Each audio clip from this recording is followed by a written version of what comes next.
Hello friends, आज आम पढ़ा ओडिया व्याकरणर प्रथम विषय ओडिया शब्द विभव। तेरे प्रथम अध्याय ओडिया शब्द विभव।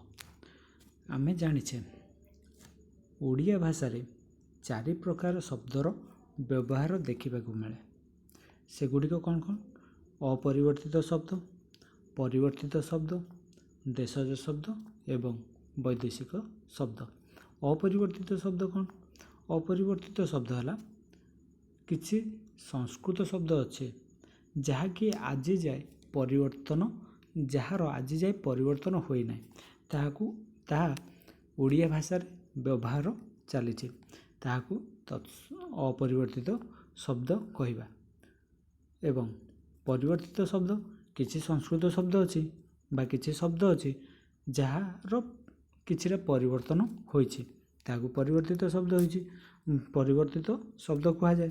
तेबे चलंतु प्रथमे पढ़िबा ओडिया भाषा रे चारि प्रकार शब्दर व्यवहार देखा मिले। एक है ओडिया भाषा रे चारि प्रकार शब्दर व्यवहार देखा मिले। परिवर्तित शब्द बा तत्सम शब्द, परिवर्तित शब्द बा अर्ध तद्भव शब्द, देशज और वैदेशिक शब्द। अपरिवर्तित शब्द कौन?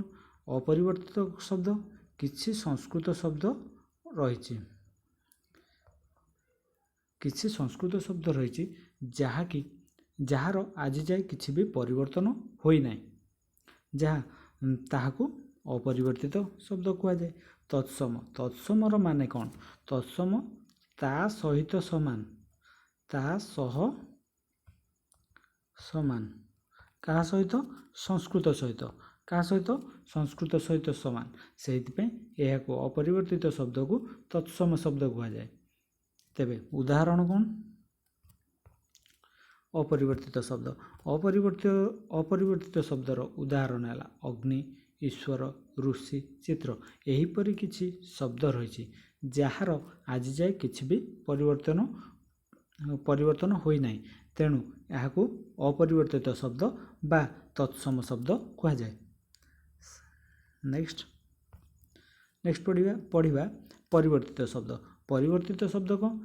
किछि शब्द अच्छी किछि संस्कृत शब्द अच्छी जार किछिटा परिवर्तन घटिकी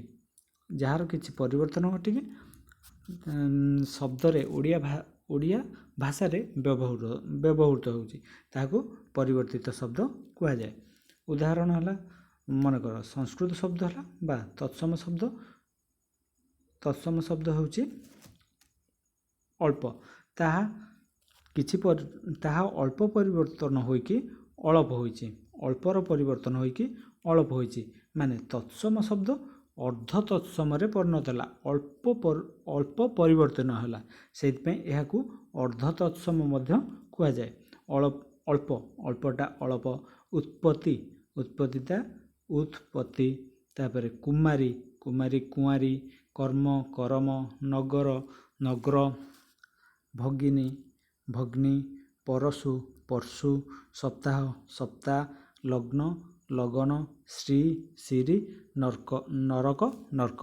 यही सब यही संस्कृत शब्द बा तत्सम शब्दर यही तत्सम शब्द गुड़िकर किछि मात्र अल्प किछि परिवर्तन घटी जहाँफल शब्द व्यवहृत होउछि आउ अर्ध तत्सम कहा जाए एवं अर्ध तत्सम बा परिवर्तित शब्द कहा जाए।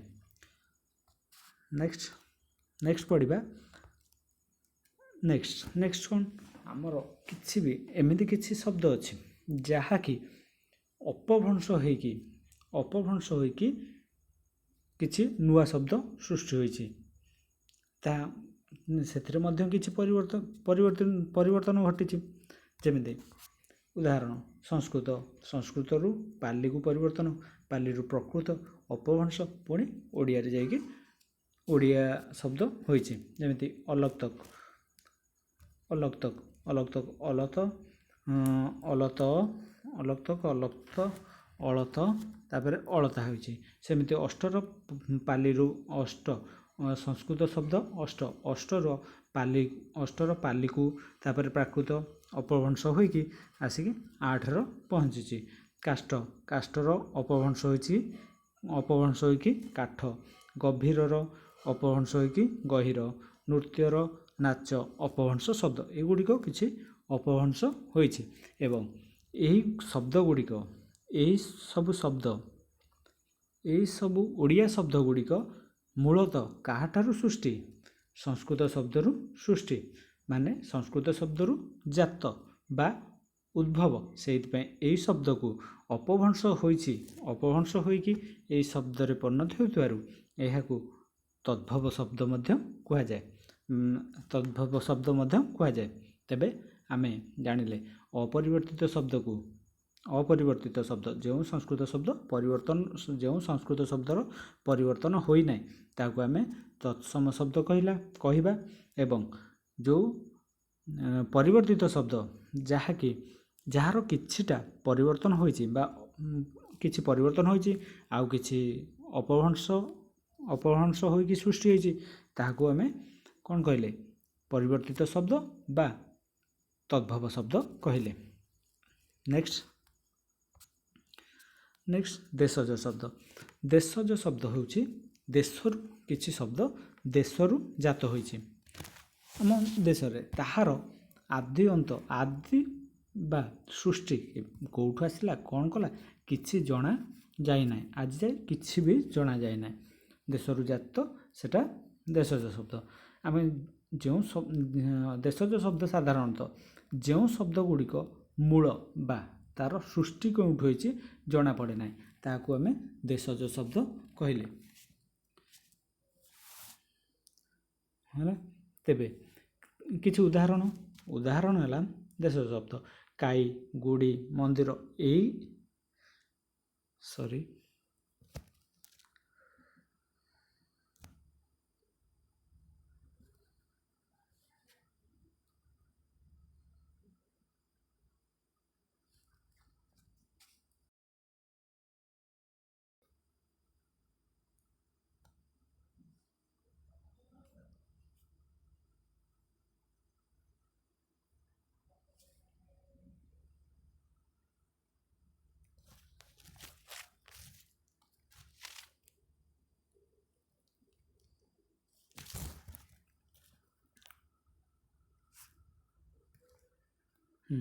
ଦେଶଜ ଶବ୍ଦ ଏହି କିଛି ଶବ୍ଦ ଅଛି ଯାହାର ଆଦି ବା ଆରମ୍ଭ କେଉଁଠୁ ସୃଷ୍ଟି ହୋଇଛି, କ'ଣ କରୁଛି, କେଉଁଠୁ ଆସିଛି, ସେଟା ଜଣାପଡ଼ିନାହିଁ। ସେହି ଶବ୍ଦ ଗୁଡ଼ିକ ହେଲା, ଉଦାହରଣ କ'ଣ? କାଇ, ଗୁଡ଼ି, ଗୋଡ଼, ଗୁଡ଼ି ବା ମନ୍ଦିର, ଘୁମରା, ଗହଳ, ଚେର, ଚନ୍ତାଳ, ଚନ୍ଦା, ଏହିସବୁ କିଛି ଶବ୍ଦ। ଥଣ୍ଟ, ଧମା, ପିଛୁଡ଼ା, ଲଙ୍କା, ଲଣ୍ଡଭଣ୍ଡ, ହାଲିଆ, ଠାକରା, ଢମ, ଠିଣିକି, ଟାପରା, ଟାଙ୍କ, ଏହିସବୁ କିଛି ଶବ୍ଦ ଅଛି ଯାହାର ଆଦି ଅନ୍ତ ଏଯାଏ ଜଣାପଡ଼େ ନାହିଁ। ସେଗୁଡ଼ିକ ହେଲା ଦେଶଜ ଶବ୍ଦ। ଏଇ କିଛି ଏକ୍ଜାମ୍ପଲ୍ ହେଲା ଦେଶଜ ଶବ୍ଦର। ଏବଂ ଆଉ କିଛି ଶବ୍ଦ ଅଛି ଆମର କ'ଣ, ଆମର ଭାରତର ବିଭିନ୍ନ ଭାରତରେ ଆମର ବିଭିନ୍ନ ରାଜ୍ୟ ଅଛି। ଯେମିତିକି ଆମର ଉତ୍ତର ଭାରତରେ, ଦକ୍ଷିଣ ଭାରତରେ। ଉତ୍ତର ଭାରତରେ କିଛି ଲାଙ୍ଗୁଏଜ୍ ଅଛି, ଦକ୍ଷିଣ ଭାରତରେ କିଛି ଲାଙ୍ଗୁଏଜ୍ ଅଛି। ସେଥିମଧ୍ୟରୁ ବି ସେଇପଟରୁ କିଛିଟା ଶବ୍ଦ ଆମ ଓଡ଼ିଆକୁ ଆସିଛି। ଯେମିତି ଉତ୍ତର ଭାରତର କିଛି ଲାଙ୍ଗୁଏଜ୍, ଯେମିତି ତାମିଲରୁ କିଛି ଭାଷା ଆସିଛି, ତେଲୁଗୁରୁ ଆସିଛି କିଛି ଭାଷା, ମାଲାୟାଲମରୁ ଆସିଛି କିଛି ଭାଷା, କନ୍ନଡ଼ରୁ ବି କିଛି ଭାଷା ବା ଏଇ ଦ୍ରାବିଡ଼ ଭାଷା ଗୁଡ଼ିକ ଓଡ଼ିଆରେ ମଧ୍ୟ କିଛିଟା ଦେଖିବାକୁ ମିଳେ। ତାହାର ଉଦାହରଣ କ'ଣ? ଉଦାହରଣ ହେଲା, ଦେଖନ୍ତୁ, ଉତ୍ତର ଭାରତ ଓ ଦକ୍ଷିଣ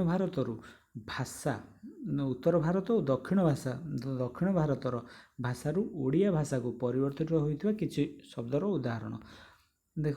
ଏକ୍ଜାମ୍ପଲ୍, ତାମିଲ ଭାଷା ଅଣି, ଆଣି ବା ଚେହେରା, ଆରିସେ ଚାଉଳ, ଯେଉଁଟା ଆମର ଆରିସା ପିଠା। ତାପରେ କଲଇ ବାଳୁଙ୍ଗା, ଯେଉଁଟା କଳେଇ, ଧାନ କଳେଇ। ତାପରେ ତାମିଲ ଆଉ ଗୋଟେ ଚୁଆ, ଯେଉଁଟା ଛୋଟ ଜଳାଶୟ, ସେଟା ବି ଚୁଆ। ପିଲା, ସାନ ପିଲା। ସେଇଟା ଏଗୁଡ଼ିକ ତାମିଲ ଭାଷାରୁ ଆସିଛି। ଏକ୍ଜାମ୍ରେ ପଡ଼ିପାରେ କଳେଇ କେଉଁ ଭାଷାରୁ ଆସିଅଛି, ମନେକର ପଡ଼ିବ ଏକ୍ଜାମ୍ରେ କଳେଇ କେଉଁ ଭାଷାରୁ ଆସିଅଛି, ସେଇଟା ହେଲା ତାମିଲ ଭାଷାରୁ। ଆଉ ଚୁଆ କେଉଁ ଭାଷାରୁ, ତାମିଲ ଭାଷାରୁ। ସେହିପରି ତାମିଲ ଗଲା। ତେଲୁଗୁ ଭାଷାରୁ ମଧ୍ୟ କିଛି ଶବ୍ଦ ଆସିଛି, ଅଗାଡ଼ି, ଆଟିକା, ଗୁଣ୍ଠ। ତାପରେ ତେଲୁଗୁରୁ ଆଉ କିଛି ଆସିଛି ଶବ୍ଦ ପୋଟ ବା ପେଟ। ତାପରେ ବିଶା, ପାଉଟି। ଏଇ ସବୁ କିଛି, ଏଇଟା ତେଲୁଗୁ ଶବ୍ଦ ବି ଓଡ଼ିଆ ଶବ୍ଦରେ କିଛିଟା ମିଶିଛି। ପୁଣି ମାଲାୟାଲାମ ଶବ୍ଦ କାଞ୍ଜି, କୁନୁଟା କୁନି, ବୟଲ ହେଲା ବିଲ, ପଟୁ ହେଲା ପଢ଼ ବା ପଢ଼ୁଅ। ଏଇ ସବୁ କିଛି ଶବ୍ଦ ଆସିଛି କ'ଣ, ଆମର ବାହାର ଷ୍ଟେଟ୍ରୁ, ବାହାର ରାଜ୍ୟରୁ କିଛି ଶବ୍ଦ ଆସିକି ଓଡ଼ିଆ ଭାଷା ସହିତ ମିଶିଛି। ନେକ୍ସଟ ଆମେ କ'ଣ ଆଉ କିଛି ଶବ୍ଦ କେଉଁଗୁଡ଼ିକ, ଯେମିତିକି ଆମ ଓଡ଼ିଶାରେ ଥିବା ଆଦିବାସୀ ଲୋକମାନେ ସେମାନେ ବି କିଛି ଭାଷା ବ୍ୟବହାର କରୁଛନ୍ତି ତାଙ୍କ କଥାବାର୍ତ୍ତା ପାଇଁ। ସେଗୁଡ଼ିକ ଭାଷା କିଛି ଅଛନ୍ତି କ'ଣ ଆପଣମାନେ ଜାଣିଥିବେ, କ'ଣ ସାନ୍ତାଳ ଭାଷା, ଆଉ ସୌରା, ଆଉ କ'ଣ ଅଛି ସାନ୍ତାଳ, ସୌରା, ମୁଣ୍ଡା। ଏମାନେ ବି କିଛି ଭାଷାର ବ୍ୟବହାର କରନ୍ତି। ସେଗୁଡ଼ିକ କେଉଁଠୁ ଆସିଛି, ବାହାରୁ ତ ଆସିନି ନା, ସେଗୁଡ଼ିକ ଆମ ଦେଶରୁ ଜାତ, ସେଗୁଡ଼ିକ ବି ଆମ ଦେଶଜ ଶବ୍ଦ। ସେଇ ଶବ୍ଦ ଗୁଡ଼ିକ ତାର ଏକ୍ଜାମ୍ପଲ୍ ଦେଖିବା। ଦେଖନ୍ତୁ, ଆଦିବାସୀ ଭାଷାରୁ ଓଡ଼ିଆ ଭାଷାକୁ ପରିବର୍ତ୍ତିତ ହୋଇଥିବା କିଛି ଶବ୍ଦ, ଉଦାହରଣ କ'ଣ, ସାନ୍ତାଳ ଭାଷାର ଅଝଟ ଭାଷା।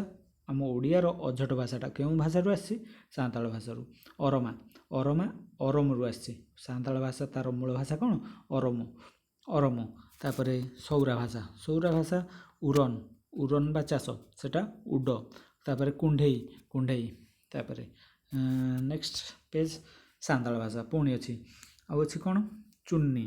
ଦେଖନ୍ତୁ, ଚୁନି ହେଲା ଛୋଟ ପିଲା ବା ଛୋଟ ପିଲା ନୁହଁ, ଛୋଟ, ସେଟା ଚୁନି। ତାପରେ ବାଟି ପାତ୍ର, ସେଟା ବି ବାଟି। ଏଇ ବାଟି ଏକ୍ଜାମ୍ପରେ ମନେକର ପଡ଼ିବ, ବାଟି ଶବ୍ଦଟି କେଉଁ ଭାଷାରୁ ଆସିଛି, ସାନ୍ତାଳ ଭାଷା। ଅପସନ୍ ଦେଇପାରେ, ସାନ୍ତାଳ ଭାଷା ଆଉ ବୈଦେଶିକ ଭାଷା, ମନେକର ନା ସାନ୍ତାଳ ଭାଷା। ଉଦାହରଣ ଅପସନ୍ ସାନ୍ତାଳ କି ଆମର ଦେଇପାରେ ତାମିଲ, ତେଲୁଗୁ, ଏମିତି ମନେକର ଅପସନ୍ ଦେଇଦେବ, ସେଠି ସାନ୍ତାଳ ଭାଷା। ତାପରେ ଆନ୍ସର। ତାପରେ ସୌରାର ଗୁଡ଼ିନ ବା ମନ୍ଦିର। ସୌରା ଭାଷାରେ ଗୁଡ଼ିନର ଅର୍ଥ ହେଲା ମନ୍ଦିର, ଗୋଡ଼ି। ତାପରେ ଜୋଡ଼ନ ହେଲା ଝରଣା, ଜୋଡ଼। ତାପରେ ବୁଡ଼ବୁଡ଼େନ, ବୁଢ଼ିଆଣୀ, ବୁଢ଼ିଆଣୀର ସୌରା ଭାଷା। ବୁଢ଼ିଆଣୀଟା କେଉଁଠୁ ଆସିଛି, ବୁଢ଼ିଆଣୀ ଆସିଛି ସୌରା ଭାଷାରୁ। ତାପରେ ବେଣ୍ଟ। ତାପରେ ମୁଣ୍ଡା ଭାଷା କେଉଁଗୁଡ଼ା, ଯେମିତିକି ଓରା ଅର୍ଥ ହେଲା ମୁଣ୍ଡା ଭାଷାରେ ଘର, ଓରା। କୁଡ଼ି ହେଲା କୋଡ଼ିଏ, ଆମର କୋଡ଼ି, ତାଙ୍କର କୁଡ଼ି। ତାପରେ ମୋଟା, ଆଉ ଓଡ଼ିଆରେ ବି ମୋଟା, ହେଟା। ତାପରେ ହୋ ଭାଷା ଅଛି ଗେଣ୍ଡାଟା ହେଲା ହୋ ଭାଷା। ଏଇ ଏକ୍ଜାମ୍ପଲ୍, ଗେଣ୍ଡା ହୋ ଭାଷା। ବୋକା ହୋ ଭାଷା। ପାଇଟି ବି ହୋ ଭାଷା। ତାପରେ ହଡ଼ା ହୋ ଭାଷା। ଏଇଗୁଡ଼ିକ କିଛି କି ଭାଷା, ଏଗୁଡ଼ିକ ଦେଶଜ ଭାଷା। ଏଗୁଡ଼ିକୁ ଦେଶର ଭାଷା। ଆମେ କ'ଣ ଶିଖିଲେ, ପ୍ରଥମତଃ ଦେଶଜ ଶବ୍ଦ କେଉଁଠୁ ଆସିଲା, ଯେଉଁ ଶବ୍ଦର ଆଦି ଅନ୍ତ କିଛି ଜଣା ନାହିଁ, ଆମ ଦେଶରୁ ଜାତ, ସେଗୁଡ଼ିକ ଦେଶଜ ଶବ୍ଦ। ମୂଳ ଶବ୍ଦ ନିରୂପିତ ହୋଇପାରେ ନାହିଁ। ଯେଉଁ ଶବ୍ଦ ଗୁଡ଼ିକର ମୂଳ ଶବ୍ଦ ଆଜି ଯାଏ ନିରୂପିତ ହୋଇପାରେ ନାହିଁ ବା କେଉଁଠୁ ସୃଷ୍ଟି ତାହା ଜଣା ନାହିଁ, ସେଟା ହେଲା ଦେଶଜ ଶବ୍ଦ। ଉଦାହରଣ କ'ଣ ଜାଣିଲେ, କାଇ ଜାଣିଲେ। ଉଦାହରଣ ଦେଖନ୍ତୁ, ଆମେ ଜାଣିଛନ୍ତି ଉଦାହରଣ କ'ଣ ଦେଖିଲେ, କାଇ, ଗୁଡ଼ି, ଗୋଡ଼, ଟାଙ୍କ, ଟାପେରା, ଠଣିକି, ଏଗୁଡ଼ିକ ଦେଖିଲେ ଦେଶଜ ଶବ୍ଦ। ତାପରେ ଆଉ କିଛି ଶବ୍ଦ ଅଛି, ଯେମିତିକି ଆମ ରିଜନାଲ୍ ଲାଙ୍ଗୁଏଜ୍, ମାନେ ବାହାର ଷ୍ଟେଟ୍ରୁ ଆମ ଷ୍ଟେଟ୍କୁ ଆସିଛି। ମନେକର ତାମିଲରୁ ଆସିଲା, ତେଲୁଗୁରୁ ଆସିଲା, ମାଲାୟାଲାମରୁ ଆସିଲା, ଏଗୁଡ଼ିକ କିଛି ଶବ୍ଦ ଆସିଛି। ଏଗୁଡ଼ିକ ଦେଶଜ ଶବ୍ଦ, ପୁଣି କିଛି ସାନ୍ତାଳ ଶବ୍ଦ ଓ ସୌରା ଶବ୍ଦ ଏଗୁଡ଼ିକ କିଛି ଆସିକି ଓଡ଼ିଶାରେ ମିଶିଲା। ତାପରେ ନେକ୍ସଟ ଆମେ ବୈଦେଶିକ ଶବ୍ଦ। ବୈଦେଶିକ ଶବ୍ଦ କ'ଣ? ଆମେ ଜାଣିଥିବେ କ'ଣ ଆମ ଓଡ଼ିଶାକୁ ବିଦେଶରୁ ଆସିଛନ୍ତି କିଛି ଶାସନ କରିବା ପାଇଁ। ଯେମିତିକି ପ୍ରଥମେ ଆସିଥିଲେ କିଏ? ଆଫଗାନ ମୋଗଲମାନେ ଆସିଥିଲେ। ଯେତେବେଳେ ମୁସଲମାନ ମାନେ ଶାସନ କଲେ ସେତିକିବେଳେ ଆମ ଓଡ଼ିଶାରେ କେଉଁ ଲାଙ୍ଗୁଏଜର ବ୍ୟବହାର ହେଉଥିଲା? ସେତେବେଳେ ପାର୍ସି ଆଉ ଆରବୀ ଲାଙ୍ଗୁଏଜ ବ୍ୟବହାର ହେଉଥିଲା। ମୁସଲମାନ ମାନେ ଯେତେବେଳେ ଆମ ଓଡ଼ିଶାକୁ ଆସିଥିଲେ ସେତେବେଳେ ପାର୍ସି ଆଉ ଆରବୀ ଭାଷାର ବ୍ୟବହାର କରୁଥିଲେ। ଏବଂ ଯେତେବେଳେ ଇଂରେଜମାନେ ଓଡ଼ିଶାକୁ ଆସିଥିଲେ ସେହି ସମୟରେ ଇଂରେଜ ଏବଂ ୟୁରୋପୀୟ ଭାଷା ଗୁଡ଼ିକର ବ୍ୟବହାର ହେଉଥିଲା। ପର୍ତ୍ତୁଗାଲ ଯେଉଁଗୁଡ଼ା ଇଂରେଜ ପର୍ତ୍ତୁଗାଲ ଏଇସବୁ ଭାଷା ଆମର ବ୍ୟବହାର ହେଲା। ତେବେ କିଛି ଉଦାହରଣ, ଯେମିତିକି ପାର୍ସି ଭାଷା କ'ଣ? ଅନ୍ଦର। ପାର୍ସି ଭାଷା ଅନ୍ଦର ହେଲା ଅନ୍ଦର। ଅବଶୋଷ। ଆଇନ ହେଲା ପାର୍ସି ଭାଷା। ଆଇନ ଏଗୁଡ଼ିକ ଇଂଲିଶ ହେବନି, ଇଂଲିଶ କାହିଁକିନା ଜଣା ପଡ଼ିଯିବ। ତାପରେ ଓକିଲ। ତାପରେ ଅରମନ ହେଲା ଓରିମାନ। ଓଗେହ ଯେଉଁଗୁଡ଼ିକ ଇମ୍ପୋର୍ଟାଣ୍ଟ ସେଗୁଡ଼ିକୁ ମନେ ରଖିବାକୁ ପଡ଼ିବ। କମର, ଏଇଟା ଇମ୍ପୋର୍ଟାଣ୍ଟ କମର। ତାପରେ ପାର୍ସି ଭାଷା ଆଉ କିଛି ଅଛି ଖପା। ଆମର ଖପା, ତାଙ୍କର ଖଫା, ଆମର ଖପା। କୁରୁତା, କୁସ୍ତି ଅଛି। ତାପରେ ଖଜଣା, ଖରିଦ, ଚଷମା। ତାପରେ ଜବାନ, ଆମର ଜବାନ ଅଛି। ଏଇ ଜବାନଟା କେଉଁଠୁ ଆସିଛି?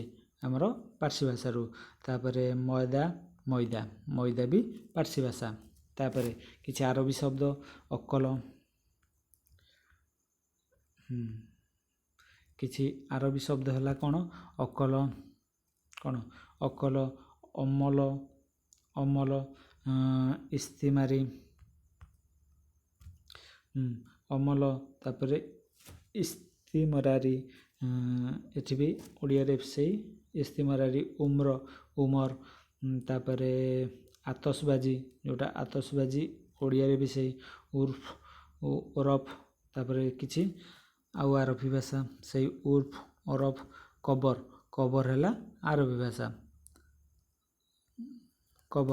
ମୁସଲମାନ ମାନେ ଦେଉନାହାନ୍ତି ନା, କବର ଦେଉଛନ୍ତି। ସେଇ କବରଟା କେଉଁଟା? ଆରବୀ ଭାଷା। କହିଥିଲି ମୁସଲମାନ ମାନେ ଯେତେବେଳେ ଆମ ଓଡ଼ିଶାରେ ଶାସନ କରୁଥିଲେ ବା ମୁସଲମାନ କେଉଁ ଲାଙ୍ଗୁଏଜ ବ୍ୟବହାର କରନ୍ତି? ଆରବୀ ଲାଙ୍ଗୁଏଜ ଆଉ ପାର୍ସି ଲାଙ୍ଗୁଏଜ, ତୁର୍କୀ ଲାଙ୍ଗୁଏଜ ବି ବ୍ୟବହାର କରନ୍ତି ଏଗୁଡ଼ିକ। ଆଉ କିଛି ଶବ୍ଦ ମନେକର କଲିଜା। ତାପରେ କସାଇ ଯେଉଁଟା କଂସେଇ। ତାପରେ ଖାରଜ, ତିଆରି ଏଗୁଡ଼ିକ କିଛି ଆରବୀ ଶବ୍ଦ। ସେହିପରି ତୁର୍କୀ ଶବ୍ଦ କଇଁଚି। କାବୁ, କୁଲି ହେଲା ତୁର୍କୀ ଶବ୍ଦ। ଚାକୁ ବି ଆମର ତୁର୍କୀ ଶବ୍ଦ। ସେହିପରି ବାବୁର୍ଚି। ତାପରେ ବେଗମ। ତାପରେ ମୁଚାଲିକା ଏଗୁଡ଼ିକ କିଛି ପାର୍ସି ଶବ୍ଦ। ତୁର୍କୀ ଶବ୍ଦ। ସେହିପରି ଯେତେବେଳେ ଇଂରେଜମାନେ ଶାସନ କଲେ ଆମ ଓଡ଼ିଶାକୁ ଆସିଥିଲେ, ଇଂରେଜମାନେ କେବେ ଓଡ଼ିଶାକୁ ଆସିଥିଲେ? ଇଂରେଜମାନେ 1803ରୁ ଆମର 1947 ଯାଏ ଇଂରେଜମାନେ ରହିଲେ। 47 ଯାଏ ରହିଲେ। ତେବେ ସେମାନେ କେଉଁ ଲାଙ୍ଗୁଏଜ ବ୍ୟବହାର କରୁଥିଲେ? ଇଂଲିଶ। ତେବେ କିଛି ଇଂଲିଶ ଶବ୍ଦ କ'ଣ? ଯେମିତିକି ଇଂରେଜ ଶବ୍ଦ ଚେୟାର। ଇଂରେଜ ଶବ୍ଦ କ'ଣ ଅଛି? ଚେୟାର ଅଛି।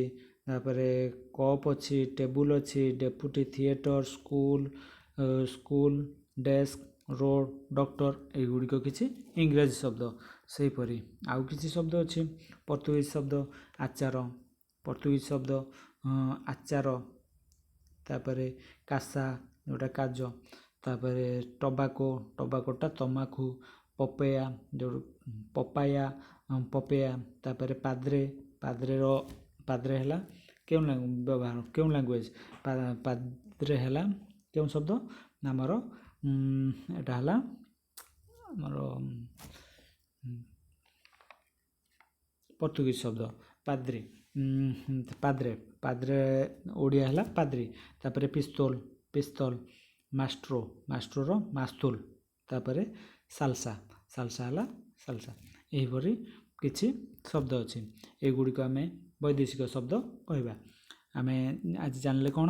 ଆମେ ଜାଣିଲେ ଓଡ଼ିଆ ଭାଷାରେ ମୁଖ୍ୟତଃ 4 ପ୍ରକାର ଶବ୍ଦ ଦେଖିବାକୁ ମିଳେ। ଓଡ଼ିଆ ଭାଷାରେ ମୁଖ୍ୟତଃ 4 ପ୍ରକାର ଶବ୍ଦର ଦେଖିବାକୁ ମିଳେ। 4 ପ୍ରକାର ଶବ୍ଦର ଦେଖିବାକୁ ମିଳେ। 1 ପ୍ରଥମତଃ ଜାଣିଲେ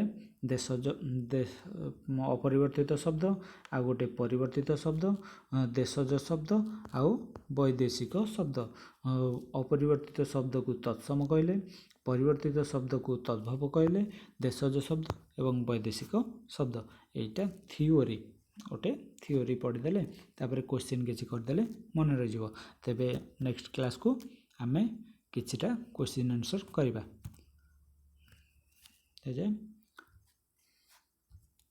ଥ୍ୟାଙ୍କ ୟୁ।